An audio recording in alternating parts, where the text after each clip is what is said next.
Salut à tous, aujourd'hui une nouvelle vidéo YouTube. On va voir comment faire du SEO local. Ok, aujourd'hui on va voir quatre grandes parties pour faire du SEO local. Donc la première partie ça va être Google My Business, donc la fiche Google My Business telle que vous la connaissez. Ensuite on va voir le référencement local sur son site internet, les différentes stratégies et les erreurs à éviter. Donc premier conseil, peut-être banal, mais très important, c'est de remplir toutes les informations sur votre fiche, donc l'adresse, le numéro de téléphone, les horaires, le nom, le téléphone, les services, etc. Donc voilà, tout ce qui va être photo. On peut même faire des articles sur la fiche Google My Business. Et élément très important, ça va être d'utiliser les mêmes informations, exactement les mêmes informations sur votre fiche Google My Business et sur votre site internet. Donc par exemple, vous êtes dans la rénovation, vous allez mettre entreprise de rénovation à Agen par exemple. Il faut mettre exactement le même titre sur votre site internet. Pareil pour les informations. Mettez le même numéro de téléphone, mettez la même adresse. C'est hyper important. Donc comme j'ai déjà dit, ce qui va être important aussi, ça va être de mettre le plus de photos possible sur vos réalisations par exemple. Et vous vous en doutez sûrement, le plus important, c'est les avis clients. Donc il va en falloir le plus possible et si possible des avis 5 étoiles. Donc petit tip sur les avis, vous pouvez demander à vos clients quand ils rédigent leur avis, bah, par exemple, ils peuvent mettre super entreprise de rénovation, meilleure entreprise de rénovation à Agen, par exemple, pour reprendre l'exemple de tout à l'heure.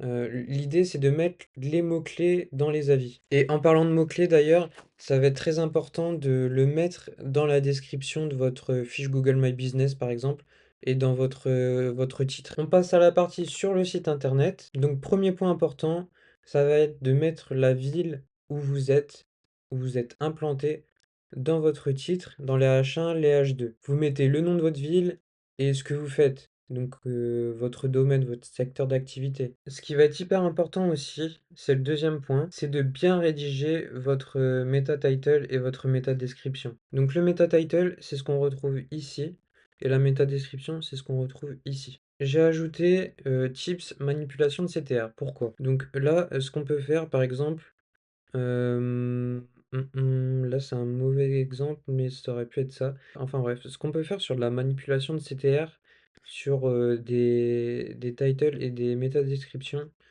ça va être de mettre par exemple expert en rénovation ou trouver une niche précise.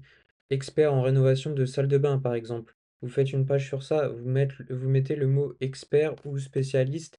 Ça peut être des petites choses comme ça ou une promo, par exemple. Donc ici, ce qu'on retrouve souvent avec Avenir Rénovation, c'est qu'ils mettent le numéro du département entre parenthèses sur chaque page, comme ici. Vous voyez qu'il y a certains concurrents qui ont essayé de faire pareil.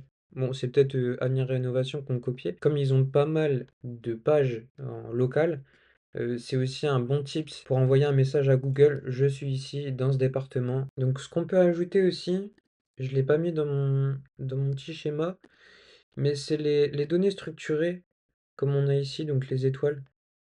Ça, c'est hyper important pour la manipulation de CTR aussi. J'ai ajouté une petite partie slug. Donc le slug, c'est quoi? C'est ça. Donc quand vous êtes sur votre site, donc un WordPress ou autre, vous avez possibilité de modifier votre slug, et hyper important.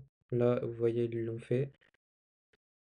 Donc le mot-clé principal, rénovation, donc c'est Avenir Rénovation. J'aurais peut-être pas eu besoin de l'ajouter, mais peut-être parce qu'ils ont beaucoup de pages. Donc ils ont mis ça comme ça, je pense. Avenir Rénovation, donc agence, voilà, parfait. Et on rajoute le département plus la ville. Troisième partie, la partie stratégique. Donc là, je vais vous donner des petites stratégies pour exploser votre référencement local. Donc ce que vous pouvez faire déjà, c'est de créer plusieurs pages locales. Par exemple, on l'a vu juste avant avec les nombreux services qu'Avenir Rénovation ont. Vous pouvez créer plusieurs pages pour vos services. Je sais pas, vous faites de la rénovation de salle de bain, rénovation de cuisine, rénovation de, je sais pas, j'ai une bêtise, de chambre. Vous prenez ces trois grandes pages, ces trois grandes catégories, et vous faites des pages sur Agen, sur Bordeaux, sur Toulouse, ou d'autres plus petites villes où vous êtes autour de votre lieu principal. Et comme ça, Google va bien comprendre que vous êtes dans cette région ou autour d'un point précis. Ensuite, deuxième point sur cette partie stratégie, c'est les backlinks. Donc là, vous allez obtenir des backlinks locaux. Ça se trouve dans des annuaires, par exemple, donc sur Page Jaune, Yelp, Compass, des petites choses comme ça. Vous avez aussi des annuaires qui sont très locaux. Je sais que par exemple sur Bordeaux, il y a des annuaires exprès pour la ville. Donc ça, c'est un bon moyen pour mettre son site et obtenir des backlinks.